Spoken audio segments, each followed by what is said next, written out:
আগতে জুবিন দাই কৈছিলে মোৰ গানবোৰ এতিয়া মানুহে এনেই শুনি থাকে, কিন্তু মোৰ গান মোৰ মৃত্যুৰ পাছত মোৰ গানবোৰ বুজি পাব আৰু মোৰ গানতে মোক বিচাৰি পাব। হয়, সঁচাকৈয়ে মানুহে এতিয়াহে গানবোৰ বুজি পাইছে, কিন্তু মৃত্যুৰ কাৰণ বুজি পাবলৈ এতিয়াও বাকী। জুবিন ক্ষেত্ৰ এয়াই বাস্তৱ। মন্দিৰৰ সন্মুখত ধূপ চাকিৰ দোকান এনেকৈয়ে লাইন লাইন দেখিছিলোঁ, কিন্তু এতিয়া শ্মশানত এনেকৈ দেখিবলৈ পাইছোঁ। কোনেও ভবা নাছিল যিকোনো কথা কৈ দিয়া ল'ৰাটো যে ভগৱান আছিল। সঁচাকে ভগৱান ক'ত কেতিয়া কি ৰূপ লৈ আহে কোনেও গম নাপায়।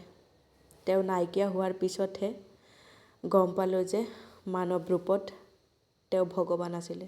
সঁচাকৈ জুবিন দা ভগৱান আৰু তেওঁ সদায় অমৰ আৰু আমাৰ অসমবাসী ৰাইজৰ মাজত সদায়ে তেওঁ থাকিব। দাদাই আগতেও বহুত পৰিয়াল জুবিন দা আৰু এতিয়া তেওঁৰ সমাধি ক্ষেত্ৰত বহু পৰিয়াল দোকান জুবিন দা পৃথিৱীত প্ৰথম মন্দিৰ ল'ৰা ছোৱালী য'ত নাই কোনো ধৰ্ম নাই কোনো জাতি, আছে মাথো ভগৱান। সঁচাকৈয়ে তাতে মানে কোনো ধৰ্ম নাই, গোটেই ধৰ্মৰ মানে মুছলমান মানুহ, আমাৰ অসমীয়া মানুহ, খ্ৰীষ্টান মানুহ সকলোবোৰকে দেখিছোঁ। আৰু আজি যিহেতু দেওবাৰ সেয়ে তাৰমানে বহু মানুহ আহিছে দূৰ দূৰণিৰ পৰা। এইবিলাক চাওক বহুত মানুহ আহিছে আৰু ইয়াতে জুবিন দাক জ্বলাই দিয়া হৈছিল, কিন্তু আমি তেতিয়া আহিব পৰা নাছিলোঁ। মানুহ বহু ভিৰ আছিলে, টিভিতে দেখা পাইছিলোঁ আৰু অৰূপতে আহিছিলে তেতিয়া দেখা পাইছিলোঁ। মানে খালী ঠাই নাছিলে, ইমানেই মানুহৰ সমাগম হৈছিল। পাহাৰৰ ওপৰৰ পৰা অৰূপতে ভিডিঅ' কলত দেখা পাইছিলোঁ মই।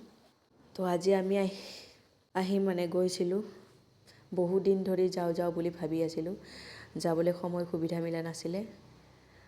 আজি মনটো বহুত বেয়া লাগিছে, যদি সঁচাকৈয়ে আকৌ এবাৰ ঘূৰি আহিলে হয়।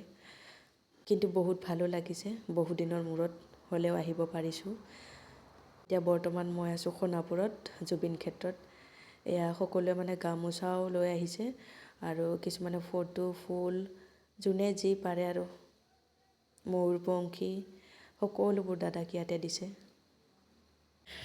সঁচাকৈয়ে বহুত ভাল লাগিছে গৈ কিনে আৰু আজি দেওবাৰ বাবে বহুখিনি মানুহ আহিছে।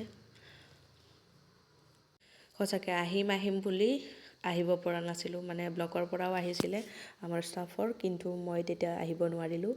আৰু বৌয়ে মানে লগ ধৰিলে, সৰুদাৰ আজি ছুটি আছে মানে ৰবিবাৰ, সেইকাৰণে আৰু সৰুদা মই জানমণি মা খুৰীমা বৌ আৰু বাবুহঁত সকলোৱে মিলি আজি আহিলোঁ। আৰু তাৰপিছত এইফালে আপোনালোকে চাব পাৰে ফটো ফ্ৰেম আপোনালোকে আহিছে যদিতো দেখা পাইছেই, আৰু অকণমান দেখাবলৈ চেষ্টা কৰিছোঁ। এইফালে আমাৰ সৰুদাই ল'লে জুবিন দাৰ ধুনীয়াকৈ ফটো আৰু সৰু মুগলী এনেকৈ মোক দেখুৱাই আছে। আৰু মানে আগতে মানে যেতিয়া জুবিন দা আছিলে তেতিয়া মানে গানবোৰ শুনিছিলোঁ, বহুত ভাল লাগে। জুবিন দাৰ নিচিনা গান কোনেও গাব নোৱাৰে আৰু পিছলৈও কোনো গাব নোৱাৰে তেনেকৈ, আৰু তেনেকৈ গায়ক আৰু কেতিয়াও কোনো হ'ব নোৱাৰে।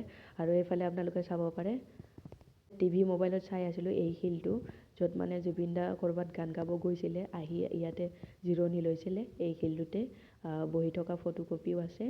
তো আমি ইয়াতে দাদাই মানে গাড়ী ৰখালে, আমি বহুত সৌভাগ্য বুলি ভাবোঁ আৰু মানে আহিব পাৰিলোঁ ইয়াতে। মই ভবাই নাছিলোঁ চাব পাম বুলি, সঁচাকৈ দেখি বৰ ভাল লাগি। তাৰপিছত ৰাতিপুৱা একো খাই যোৱা নাছিলোঁ, ইমানেই ভোক লাগিছে। হোটেলত সোমাই ভাত খালোঁ আমি,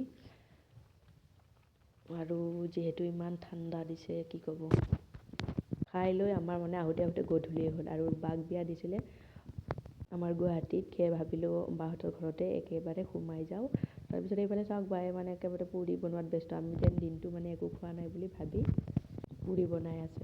আৰু সৰু মুগলীয়ে মানে গুৱাহাটীৰ লাইট দেখুৱাবৰ কাৰণে লৈ আহিছিলে চটৰ ওপৰত, আৰু আহি থাকোঁতে গান বজাই বজাই মানে সৰু মুগলী নাচি নাচি আহি আছে। তো সকলোকে বাই বাই।